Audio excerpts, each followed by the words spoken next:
సంస్కరణశీలి doctor Manmohan Singh అనవసరపు డాంబికాలు అనవసరపు ఆర్భాటాలు లేకుండా హడావిడి లేకుండా సింపుల్ లివింగ్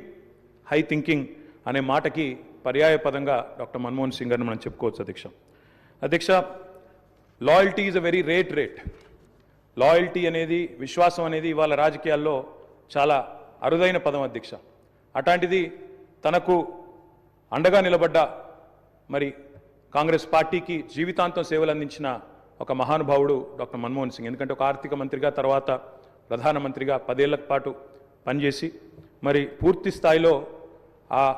పార్టీ అధికారం కోల్పోయిన తర్వాత కూడా అంతే స్థాయిలో నమ్మకంగా ఇందాక ముఖ్యమంత్రి గారు చెప్పినట్టు అవసరమైతే ప్రజాస్వామిక నిరసన కార్యక్రమాల్లో కూడా ఆ పార్టీ తరపున ఒక సభ్యుడిగా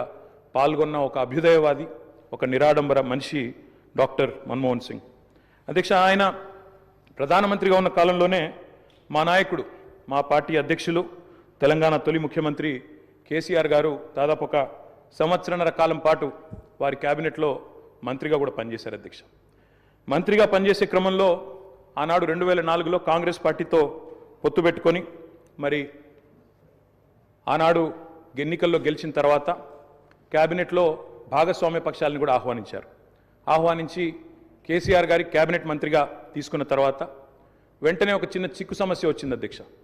కేసీఆర్ గారికి పోర్ట్ఫోలియో ఆనాడు షిప్పింగ్ పోర్ట్ఫోలియో ఇవ్వడం జరిగింది ఇస్తే వెంటనే డిఎంకే వాళ్ళు ప్రధాన భాగస్వామ్య పక్షం యూపీఏలో వాళ్ళు వెంటనే అభ్యంతరం లేవనెత్తినారు మీరు మాకు కమిట్మెంట్ ఇచ్చారు మాకు ప్రామిస్ ఇచ్చారు మీరు వెంటనే మరి వారికి ఎట్లా ఇస్తారో అని అభ్యంతరం పెడితే కేసీఆర్ గారు ఒక్క క్షణం కూడా సంకోచించకుండా వెంటనే మన్మోహన్ సింగ్ గారి దగ్గరికి వెళ్ళి డాక్టర్ గారు నేను వచ్చింది పదవుల కోసమో పోర్ట్ఫోలియోల కోసమో కాదు నేను వచ్చింది నా తెలంగాణ కోసం అని చెప్పి వారికి తిరిగి ఆ షిప్పింగ్ పోర్ట్ఫోలియోని ఇస్తే ఆ రోజు మన్మోహన్ సింగ్ గారు అన్న మాట అధ్యక్ష చంద్రశేఖరరావు గారు మీరు ఏ నిబద్ధతతో ఏ సిద్ధాంతం కోసం ఏ రాష్ట్రం కోసం అయితే వచ్చారో అది ఫలించాలి అని మనసారా నేను కోరుకుంటున్నాను ఇవాళ ఈ నిర్ణయం మీరు ఏదైతే తీసుకున్నారో దీనివల్ల కూడా మీకు కూడా గొప్ప గుర్తింపు గౌరవం వస్తుంది మీరు ఒక కర్మయోగిగా గుర్తించబడతారని చెప్పి కూడా వారు చెప్పడం జరిగింది అధ్యక్ష తదనంతరం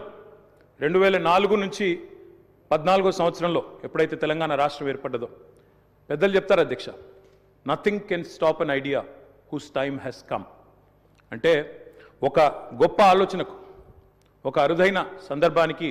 సమయం వచ్చినప్పుడు ప్రపంచంలో ఏ శక్తి దాన్ని ఆపలేదు అధ్యక్ష అట్లా మన్మోహన్ సింగ్ గారు కూడా నమ్మారు కాబట్టే ఆనాడు తెలంగాణ ఉద్యమంలో ఉన్న నిబద్ధత తెలంగాణ ఉద్యమానికి ఉన్న బలం తెలంగాణ ప్రజల యొక్క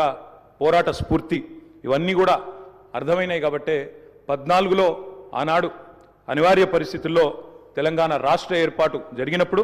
అప్పుడు మన్మోహన్ సింగ్ గారి నాయకత్వంలో జరిగింది తప్పకుండా మేమందరం కూడా దాన్ని మర్చిపోము అధ్యక్ష ఒక్క మాట ఇవాళ గుర్తు చేసుకోవాల్సిన అవసరం ఉంది మన్మోహన్ గారి నిబద్ధత గుర్తు చేసే సందర్భంలో సరిగ్గా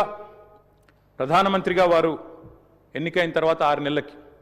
పెద్దలు మా పార్టీ అధ్యక్షులు కేసీఆర్ గారు ఆనాటి క్యాబినెట్ సహచరుడిగా వారికి ఒక ముఖ్యమైన డెలిగేషన్ నేను తీసుకొని వస్తున్నాను సార్ దయచేసి మాకు సమయం ఇవ్వండి అని అడిగినారు ఇది నేను చెప్పేది మీరు పేపర్లో కూడా చూసుకోవచ్చు అధ్యక్ష డిసెంబర్ 18 సరిగ్గా 20 సంవత్సరాల కిందట డిసెంబర్ 18 2004వ సంవత్సరం అధ్యక్ష టైం ఇచ్చారు ఆయన ఇస్తే సార్ మాకు 5 నిమిషాలు కాదు నేను ఒక ముఖ్యమైన బృందాన్ని తీసుకొస్తున్నా ఆర్ కృష్ణయ్య గారు అదేవిధంగా వకులాభరణం కృష్ణమోహన్ రావు గారు ఇట్లా కొంతమంది మా దగ్గర బలహీన వర్గాల కోసం పనిచేసే నాయకులు ఉన్నారు వారందరినీ తీసుకొని వస్తున్నాను దయచేసి ఒక అర్ధగంట 45 నిమిషాలు సమయం ఇవ్వండి అన్నారు అంటే మన్మోహన్ సింగ్ గారి గొప్పతనం ఏంటంటే అధ్యక్ష సమస్య తీవ్రత తెలుసుకున్న తర్వాత ఓబీసీలకు అన్ని రాష్ట్రాల్లో మంత్రిత్వ శాఖలు ఉన్నాయి కేంద్రంలో కూడా ఓబీసీ వెల్ఫేర్ మినిస్ట్రీ పెట్టాలి అని మన్మోహన్ సింగ్ గారి దగ్గరికి కేసీఆర్ గారు డిసెంబర్ 18 2004 నాడు ఒక బృందాన్ని తీసుకొని వెళ్తే 45 నిమిషాల సమయం ఇచ్చిన ప్రధానమంత్రి గారు గంటన్నర సేపు వారితో గడిపినారు అధ్యక్ష గంటన్నర సేపు మొత్తం విషయం అర్థం చేసుకోవడానికి అధ్యయనం చేయడానికి గంటన్నర సేపు వారితో గడిపి తప్పకుండా నేను చూస్తాను అని చెప్పి వారు చెప్పిన మాట కూడా నేను గుర్తు చేస్తా ఉన్నా అధ్యక్ష ఎన్నో అడ్డంకులు